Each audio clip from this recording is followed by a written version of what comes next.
Okay, thank you.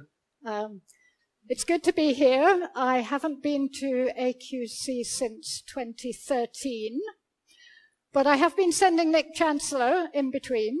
As you can see, we look at the group members. We've got Nick, who's here. Also, we have Gemma, G, and Law. So it's kind of fun for the more junior person to be the reference point for the senior person. So since you all know Nick so well. But there are some other key players in this story I'm going to tell today. We have Sugato, who was also at that 2013 AQC, which is where the story started. Susan, you'll see where she comes in as collaboration on broader computational things.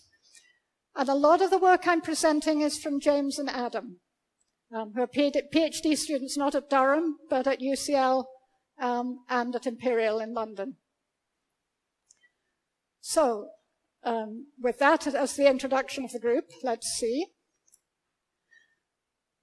I'd like to step back a bit and remember why we do this. I'm a computational physicist, and I got into this game because I wanted more computing power. And this seemed like a really cool way to get it, to go and be really quantum about it. But the context in which we're doing this is the context in which we can't really speed up the silicon chip technology that we have, the conventional stuff. We've hit the physics limits on this, roughly speaking. And the other problem we have is it's power hungry. Data centers are chewing up a significant fraction of human power consumption. And there's a thing called global warming, which has an impact on this. However, there's a huge amount of space between the power of silicon and optimal for doing that much computing. So there's a lot of room for improvement there. That may not be what we provide with quantum, but it's worth bearing in mind. This, for example, is still silicon technology, but it's much less power hungry and a completely different architecture. Again, that's not the stuff for this conference. This is the physics of why we got stuck. We can't take the heat out of the chips any faster. There's the heat conductivity of silicon. You could radically change the design, as I say, possibly, but there are physical limits to what you can do with any given architecture. So, we're heading for a world in which computing as a whole is diversifying, because if you want to do something radically different, you're going to have to go and use some different physical material to do it. Quantum is just one. These are some of the wackier things people play with. They're all for real. This bunch of goo is essentially nonlinear computing. So they're like the coherent Ising machines, there are ways in which this stuff does connect up with the interests of this community. The point here is that we need to co-design our algorithms with the hardware. This will keep coming up. It's already come up in many cases in the talks about how to design the superconducting chips, for example. And then this is something that we should know well, but it's good to recall. Computers are already hybrid. Conventional, we've had graphics cards for decades, and then they became the next big thing in HPC. Those are FPGAs, ASICs. These are all silicon, but there are ways to speed up the silicon by making it more special purpose, optimized for particular tasks. And anything else in this, there's the quantum, it still has the classical computers controlling it somewhere in the experiment or the production line. And we tend to forget and just focus on the quantum science technology we're doing. But this is actually in practice the norm. Unfortunately, though, the theory is very much single paradigm. So the way that people are understanding this, classical is Turing machines, which are so far from the practice of these co-processors that mapping them on, understanding how one's going to work from the other is barely in the picture. And there are other single paradigm models of computing. But again, they don't tend to take into account the fact that's not how they're deployed, that's not how you use them in practice, and that's not how you get a practical advantage out of them. So, if we're going to do something exotic with our computing, it's good to have a basic definition of what we are doing when we're actually computing something, as opposed to theorizing about how you would compute, which is what most of these models are about. So back in about 2006 to 2012, this was started by one of my PhD students, Rob Wagner, and then it took contributions from a bunch of us to get this developed.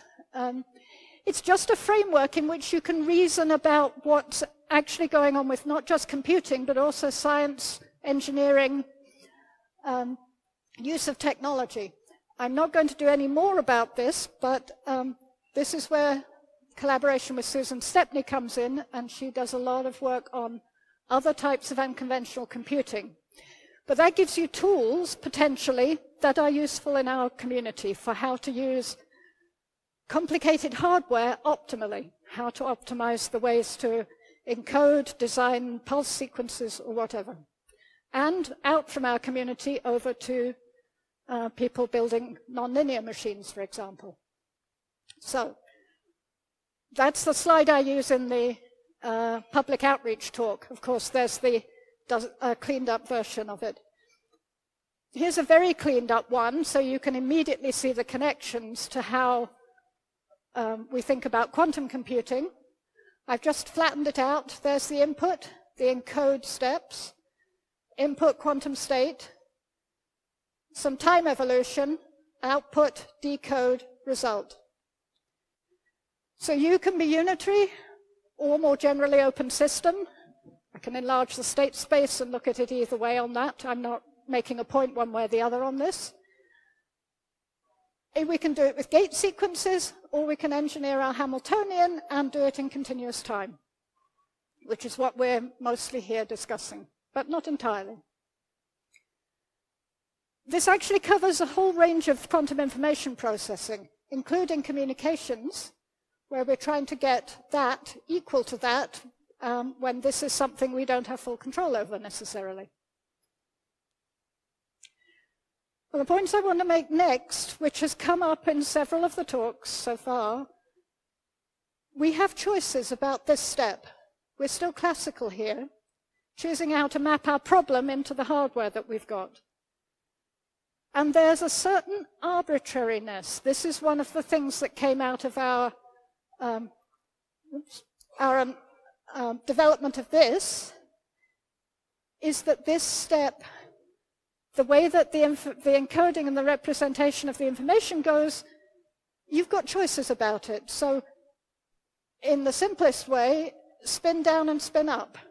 You can assign them to 0 and 1. Either way round, that shouldn't make a difference to how you solve your problem so long as you're consistent about it. But it's a hallmark of what we're doing when we're doing information processing. There's a fungibility about it. But those choices can be useful. We could choose a more radically different encoding into the physical system we've got available, and that might give us an advantage. The encoding also matters because it's how we determine the physical resources that we require. So if we're going to do quantum computing, this is in some ways kind of the dumb example between an analog or continuous variable encoding versus a binary encoding. I first wrote this slide for physicists who had no training in the computer science side and didn't even think about what difference it makes if you do something analog versus digital in terms of the memory requirements. You said get an exponential reduction in the physical resources you need to store that information if you're doing it in bits rather than just the physical size of something. Doesn't have to be binary, and this is not a quantum thing. This is just basic to do with how you encode information. But if you forget about it when you're designing your quantum computer, you're going to give yourself an exponential handicap before you start, and that's probably not going to get you a quantum advantage. It doesn't mean you never do this. If you're doing communications, there might be very good reasons why you want to stay in a different encoding, just to do with your physical systems and what you need to optimize. You might have a very noisy channel. This kind of encoding may help you. So it's not that you never do it, but you think about when you do it and why. What is it that where are you trading off these resources? And of course, if you're going to encode floating point, there we've got another log there, but you've traded it off against how many bits of precision you're going to have there on your number. So again, the real stuff does more sophisticated encodings and wins in terms of what it can do. Depends on your problem. These things are specific to what you're trying to get out of there. If it's an integer problem and you need all the bits, that's what you're going to have to do. So I want to just give you my take on why processing in continuous time is an interesting thing to do, specifically in the quantum case. If you've got classical bits, they come 0 or 1, and you can bit flip. If you've got qubits, you can make them in any superposition. And you can go smoothly between 0 and 1 and anything in between with that extra phase. So it actually makes sense that you want to do discrete gates for bits, because bit flip is all you've got in that logic. So this is kind of a theory level argument, but it is grounded in the fact that quantum mechanics is how the world works. But for qubits, if you want to do an exact bit flip, that's as hard to do precisely as any other rotation. And that's not just an inconvenience. It's related to the foundations of quantum mechanics. Lucien Hardy was trying to find minimal axioms that will give you quantum mechanics, and the one that distinguishes classical and quantum in his setting is this continuous transformation between one state and another. So it's a natural thing to do in terms of the physical systems we're trying to use to do time evolution in a continuous way. And if the experimenters here will know very well, if they're trying to set up a discrete gate in their hardware, you're actually down at this continuous levels going, how long do you turn your pulse on for? How does it rotate in Hilbert space, etc.? How do I mitigate the errors in whether I've over-rotated and so on? So this is my picture of how the different sorts of processing relate. It's got all your favorites on there. Quantum walks, adiabatic, quantum annealing. There's plenty of terminology issues between what we use quantum annealing to mean. I'm not trying to argue with people about this. I'm trying to put a coherent picture up here about what the different mechanisms are for how computing works in this setting. So that's what I'm going to tell you about next, with two sets of results. This line here, where we're staying unitary, so this is not an equilateral triangle, it's not an equal space, if you like, and it's an idealized space. If you stay unitary, you've got adiabatic over here, you've got quantum walks over here, and we can interpolate between the two because they're using the same Hamiltonian terms, and I'll show you how that works. That was the work that got inspired from that 2013 AQC, talking to Sugato. So sure, we can map between universal quantum computing with quantum walks and the gate model, and we can map between adiabatic quantum computing and the gate model, so they've been proved universal doing this. But what insights do you get from that other than knowing the proof works? If you can do direct mapping, then you'll get a lot more insights. You'll be able to take results from one side to the other, map it, and see what it looks like in the other setting. So that was our goal.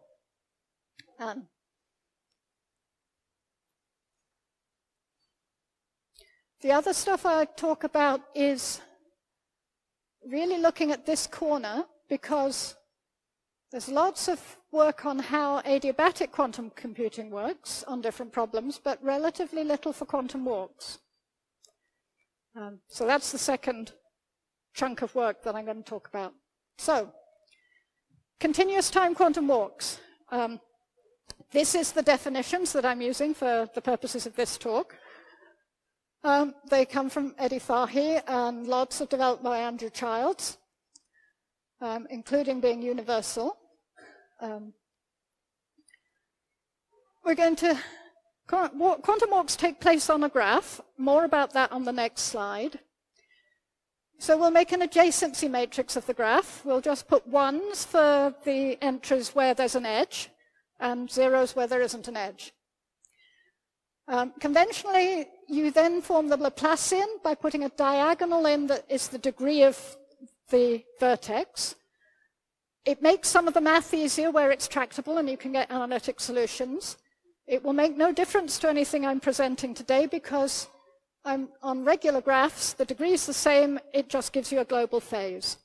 But that's not the case in general where you have graphs of different degree. And then, having done that, you've got a symmetric matrix.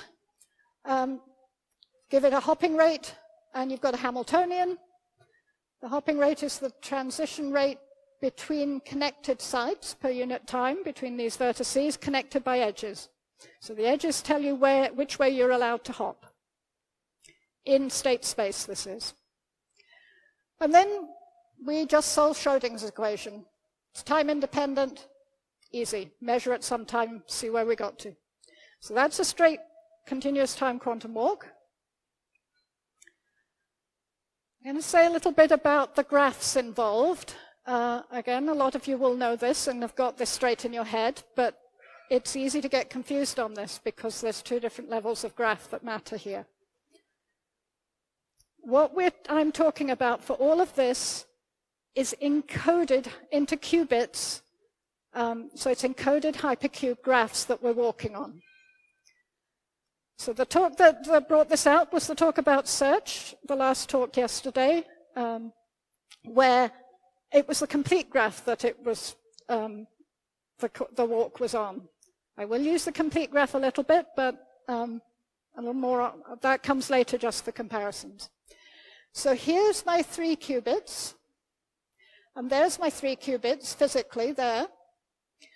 And these are the labels. These are all the states. So this is the state space. And that's the physical space. So this is a sequence of cubes. Okay, carry on. You've got hypercubes.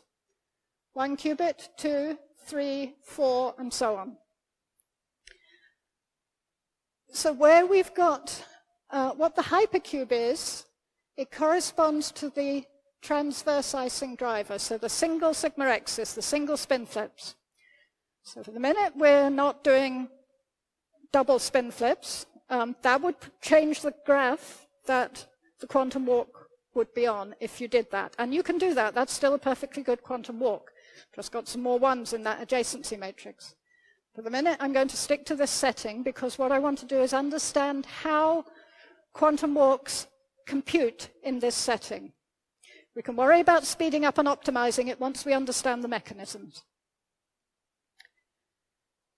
So I've got little jotted red lines between my qubits here. There's no connections there for the quantum walk Hamiltonian alone because it's just single sigma x's. But if you want to encode a problem Hamiltonian, you're now going to want to do single sigma z's and pairwise terms. So there's a complete graph in physical space between the physical qubits, because if I want to do all my sigma z pairs, that's all-to-all connectivity between the qubits, but not in the state space, where that's defined by the driver, and I've only got single sigma z's. Right, I've belabored that, but if you get that wrong in your head as I go through my talk, it won't make any sense. So, the continuous time quantum search algorithm, nicely introduced by yesterday's talk, but I'm going to be in this hypercube setting. So my problem Hamiltonian just gives the mark state 1 unit of energy lower. That looks horrible in Pauli operators. You end up with all possible k local for every k. We've got some gadgets that will fix that. There's a poster. I've stuck it up in the space of poster 34, which has a different description in your abstracts. Don't worry, come and talk to us about it if you want to know how the gadgets work. It basically makes it feasible to use search as a testbed problem. We'll use the hypercube hopping Hamiltonian, and then we have exactly a transverse Ising Hamiltonian, ignoring whether this looks awful or whether we've used the gadgets. And then, pretty much exactly this equation has been up on a few of your slides too. We'll put A and B tell us what we're doing here. We can do an annealing schedule with this, or we can do, if we make A gamma and B 1, then we'll have a quantum walk Hamiltonian with a piece for the problem. So and then we'll do the time evolution. That's just the expression I had on the previous slide. Measure after some suitable time, and if you get all your parameters right, you get a quantum speed up out of this. This was proved by Childs and Goldstone, I think, did the hypercube one. The first one was done on the complete graph, where it's easier to solve. So as I said, I promised we could interpolate. That was the thought we had when I was talking to Sugato 6 years ago. In order to do that, with set up A and B like this, we're going to need to know what our endpoints are. So we're going to need to know what gamma is and what S of t is if we want to do adiabatic. So this is it in pictures. This is what we're aiming to do. There's our quantum walk. We just turn them on and run. There's adiabatic, where we need a nonlinear anneal in order to get the speed up, as you recall from yesterday. And then that's somewhere in between. I've flattened it towards this one here.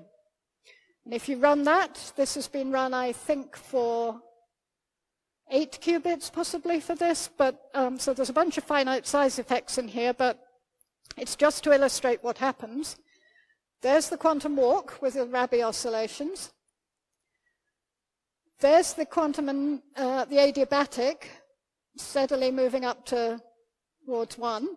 And this is somewhere in between. We've still got some oscillations, and it doesn't asymptote as fast towards 1. So far, so what, if you like.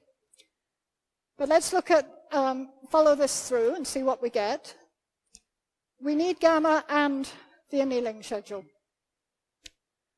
All of the analytic solutions to search have been done in a 2-dimensional subspace. Hypercube's no exception. This is what we've done here, which is a little bit beyond what's in the solutions previously. We've just mapped it to a single 2-dimensional model. Here's our 1 minus s and our s. We're going from, and then we'll have to go from 1 to 0 in this, because we've got to go from one state to the other in this model. This is analytically solvable. Solve the eigensystem. We'll get the gap. Looks like this. That's what the G-min is doing there. And then you can apply the Roland and Cerf method and get an optimal S of t out of this. and it's a cotangent. Unsurprisingly, it's kind of what's known to work well on this. So given that, for the quantum walk, it's easier. It reduces to S is a half at the minimum gap, so you just get the Rabi flops. So this was, as I say, was done for a larger number of qubits. It has finite size effects in it.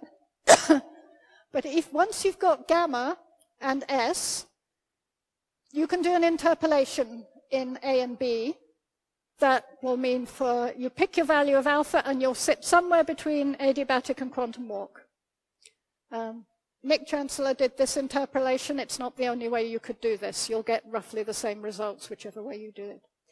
But what it lets us do, and the reason for the single avoided crossing model, is that shows you straight off that you will get the quantum speed up anywhere across the hybrid algorithms. So it follows from the fact they all become the signal avoided crossing model, which we've just solved analytically in the limit of large numbers of qubits. So I'll skip over through the next few slides fairly fast because I want to get to the spin glass work. Once you've got that, you can then start looking at situations in which it might be interesting to run as a hybrid rather than one of the extremes. This is 8 qubits, and there's finite size effects, and you get a couple of different ways, calculated numerical schedules. They're not identical at this size. And there's a lot of subtleties determining the parameters. But optimal depends on your target probability, how high you set the bar. And if you want to get near 1, quantum walks can't do it for finite size effects. But if you're happy with a low success probability, you're better off with you'll get a shorter run time if you run closer to quantum walks.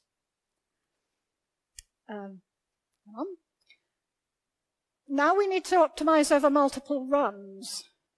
This is mainly just to show that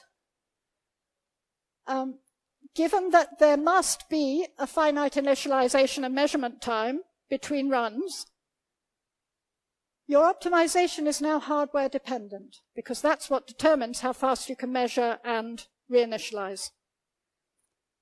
There is no such thing as a completely theory version of this. You have to deal with the hardware you're going to use to get the optimum answer.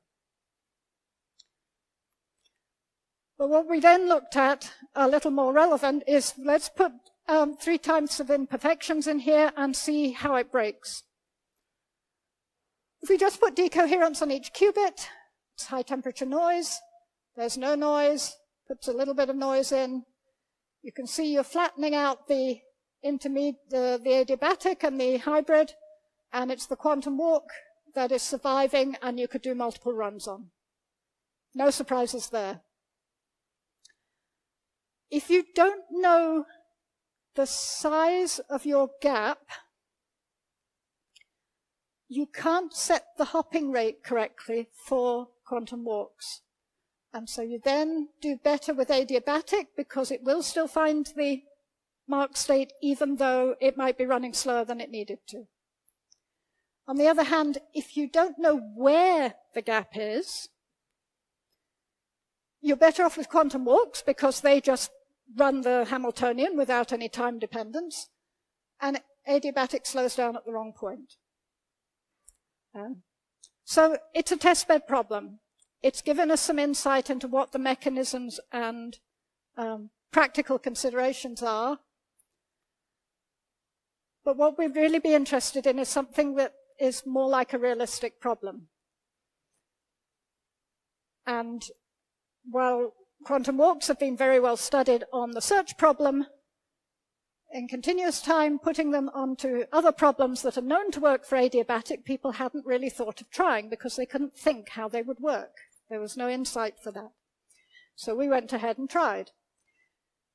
So we chose these spin glasses because they have been already studied in an adiabatic setting, because they have correlations.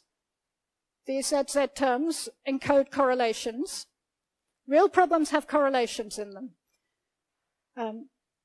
You either have, if it's a completely random problem, then average values tell you everything you need to know about that, unless the particular instance is interesting to you. If it's a very structured problem, then it's probably easy to solve because you can exploit all that structure to find the solution easily. It's this in-between space where there are some correlations that correspond to real problems, complex behavior, and interesting solutions. So we're taking this as a surrogate of that, a problem type that's got something about it that's more realistic in that sense. We're going to draw all of these couplings from the same H's and J's from the same normal distribution. And there it is for adiabatic. Again, quantum walk, transverse, the hypercube driver, and there's the problem Hamiltonian. So how continuous time quantum walk's going to do when we try it on this? And we're going to compare it with a random energy model where we just draw the energy spectrum from a Gaussian, a normal distribution. There's no structure in that. Everything is random about it. So first thing is we need a hopping rate. So we just took some 11-qubit examples and varied the hopping rate to see what it looked like in terms of the probability we get. What we get for the spin glasses is this nice broad peak here. What we get for the random energy model is these sharp spikes and different places. This is promising because it's looking like we are going to get away with not being able to set the hopping rate precisely ahead of time, which would be equivalent to solving the problem before you started running it. What we've used here is the long time average success probability. It's easy to calculate from the eigensystem of the Hamiltonian. I'll come on to shorter times probabilities in the next slide. So give me that one. There's a lot more details of how this we did this in the paper, and I'll take questions, obviously. Here's an 8-qubit example of what the time evolution looks like. It doesn't have a nice Rabi-flopping oscillation like the search problem does, or the random energy model. It has kind of degraded oscillations. So we don't know what time to measure. No problem. We'll just measure at some random time, sample from the time average probability distribution. This avoids us always measuring at a time that happens to be very low probability. Clearly, we're going to need repeats. The success probability is not so high here. If you do that, you find the time scaling is better than logarithmic, as in it's n to the 0.75 rather than just n.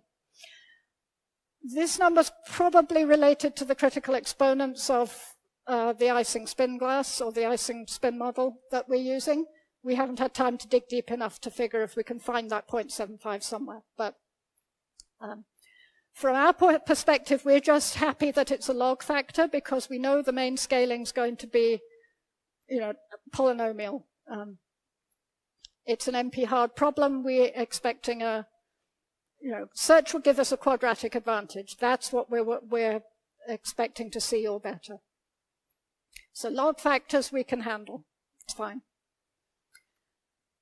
So here's what you get when you look at the probability for one shot of a quantum walk finding the ground state.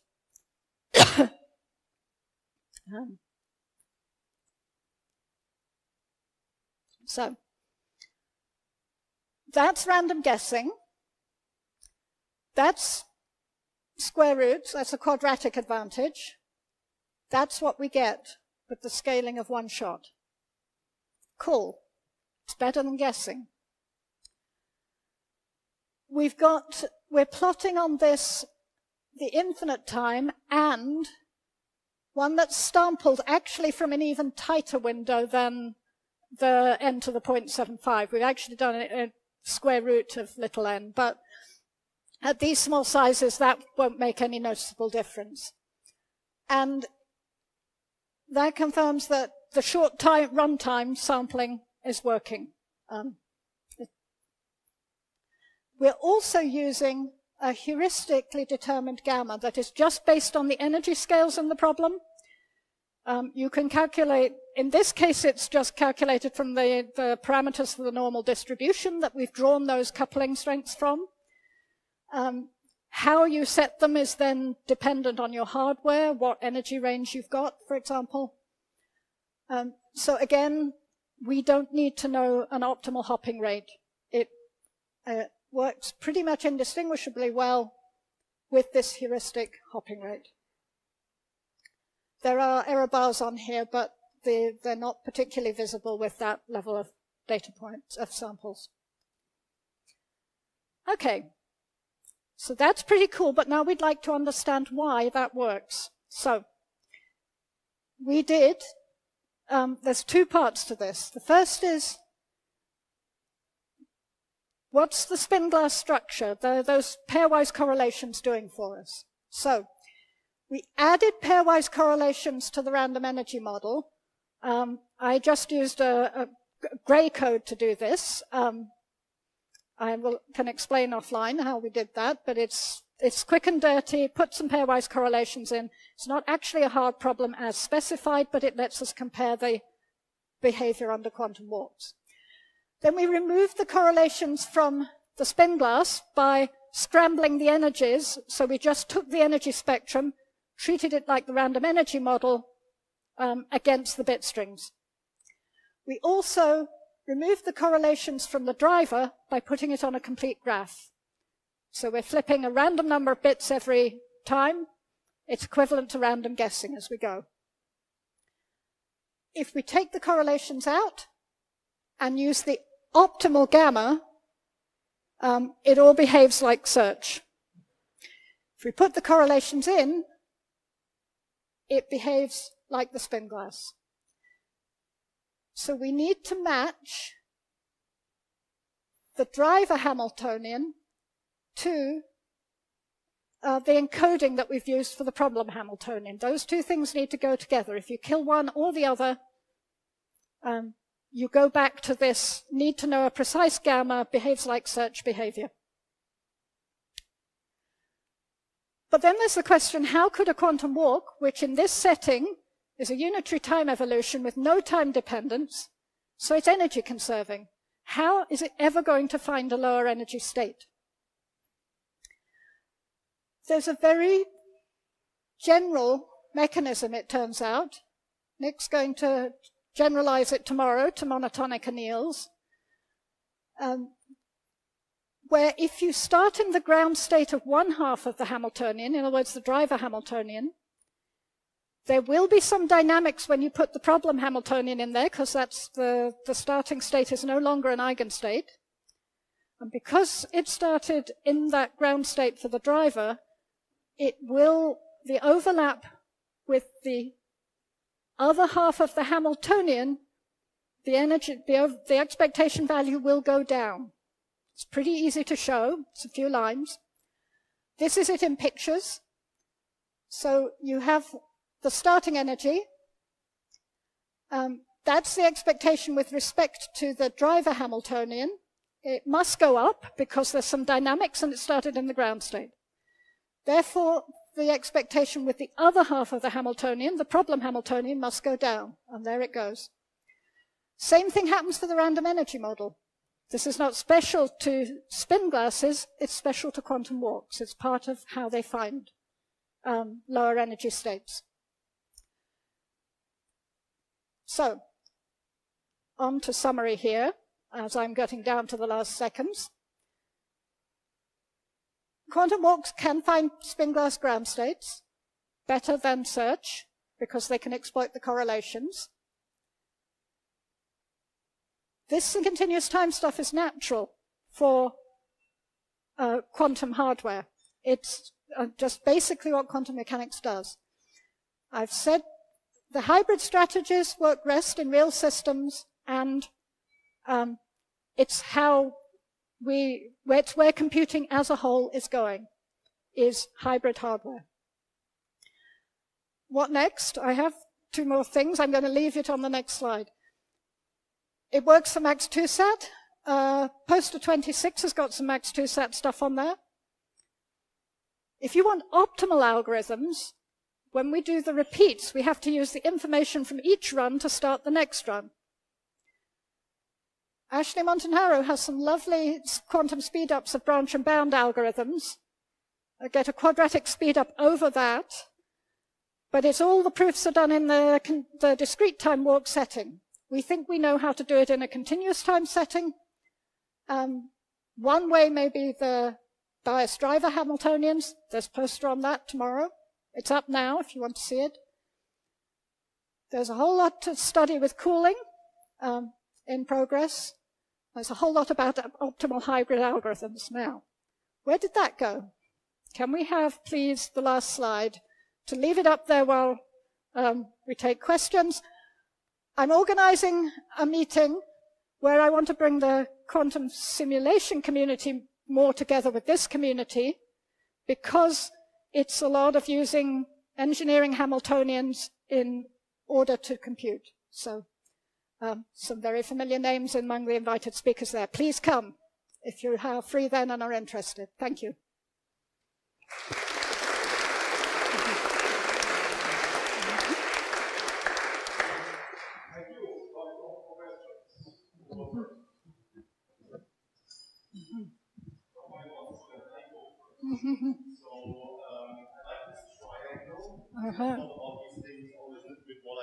Diagram.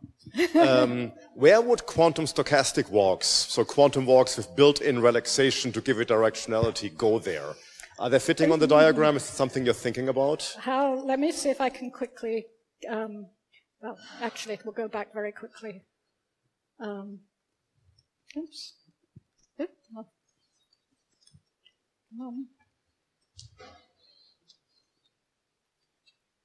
To get you there. Okay. The interesting, so having got this triangle, if you want to start exploring this, it's going to be easier to go up this axis because the Hamiltonians are time independent. Yeah. So now quantum stochastic walks often involve arbitrary unitaries as part of the computation. It depends whose definition you're using. So I'm being a little hesitant. But what I'm thinking is fun to do is to play with this axis. So this axis, there's been a bunch of work done. So Ite and people at USC, for example, have done quite a lot looking at this axis, for example. Notice that high temperature noise comes out of the board, so the real space we play in isn't even on this nice colored triangle. Okay.